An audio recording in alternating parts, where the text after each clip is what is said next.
Alors, l'Amicale philatélique de la Dordogne existe depuis 1951 et nous avons actuellement 95 membres. Donc ça fait 67 ans qu'elle existe. Nous avons fêté nos 65 ans il y a 2 ans. Et puis tout va très bien. Nous avons à peu près 14% de membres adhérents qui ont moins de 20 ans. Donc c'est très bien. Et c'est pour leur dire merci que nous avons pensé faire ce timbre passion ici à Périgueux.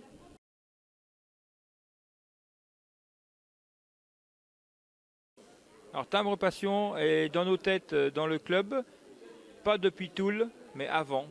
Ça fait donc 4 ans que nous avons pensé organiser ce timbre passion. Pourquoi timbre passion à Périgueux? Parce que Périgueux étant la capitale du timbre en France, aucune manifestation d'envergure n'a été jamais organisée. C'est pour ça qu'on a dit banco on y va, mais quand on a dit on y va, à l'époque nous étions 20 adhérents. Et 20 adhérents, on dit c'est pas assez, donc il va falloir faire d'autres choses pour récupérer des adhérents. Et maintenant, nous sommes 95, donc 40 à 50 ont œuvré ou œuvrent ou vont œuvrer pour la bonne réussite de cette exposition. Hier, nous avons eu 1250 personnes qui sont venues visiter l'exposition, dont le maire et madame la préfète de la Dordogne. C'est un honneur et un prestige de recevoir ces 2 personnes. Maintenant, nous avons eu beaucoup de fréquentation dans toutes les expositions. Les Jeux du timbre sont bien lancés. 21 équipes, c'est un record. Donc j'ose penser que c'est Périgueux qui a attiré du monde. J'espère que la région attire du monde également. Si je suis à côté de ce stand de nourriture terrestre, ce n'est pas neutre parce que la capitale du timbre est aussi la capitale du foie gras en France. Et je n'ai pas peur de le dire parce qu'il y en a qui disent que c'est ailleurs. Non, c'est ici le foie gras, la capitale. Donc voilà. Des anecdotes de préparation, ça a été, oui, il y en a un qui nous a un petit peu embêtés. C'est quand nous avons reçu les cadres dans la présentation pour montage de l'exposition, eh ben on s'est aperçu que les cadres ne passaient pas dans la porte.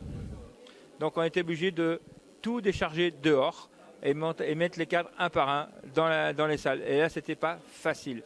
Mais nous y sommes arrivés, on était une vingtaine de personnes et tout s'est très très bien passé. Tout le montage s'est bien passé. Des anecdotes croustillantes, j'en ai pas plus que ça parce que tout a été parfaitement orchestré et manœuvré.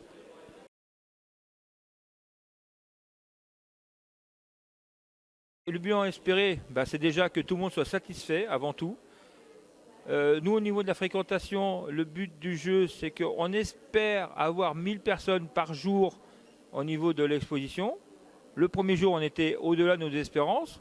Là, à mi-parcours du deuxième jour, on est à peu près à 600 personnes depuis ce matin. Donc c'est parfait. Je pense que les négociants sont satisfaits de leur fréquentation. En tout cas, les stands qui ont été installés pour toutes les facettes de la collection, y compris de l'aquariophilie qu'on ne voit jamais dans les expositions, ils sont satisfaits. De l'origami aussi, qui sont présents, de la gravure, la rotative de fil à poste que Fil à Poste nous a très agréablement prêté pour le week-end fonctionne à plein régime. Les vignettes sont offertes à chaque couleur différente chaque jour. Le noir hier, le rouge aujourd'hui et le vert demain pour représenter les couleurs du Périgord.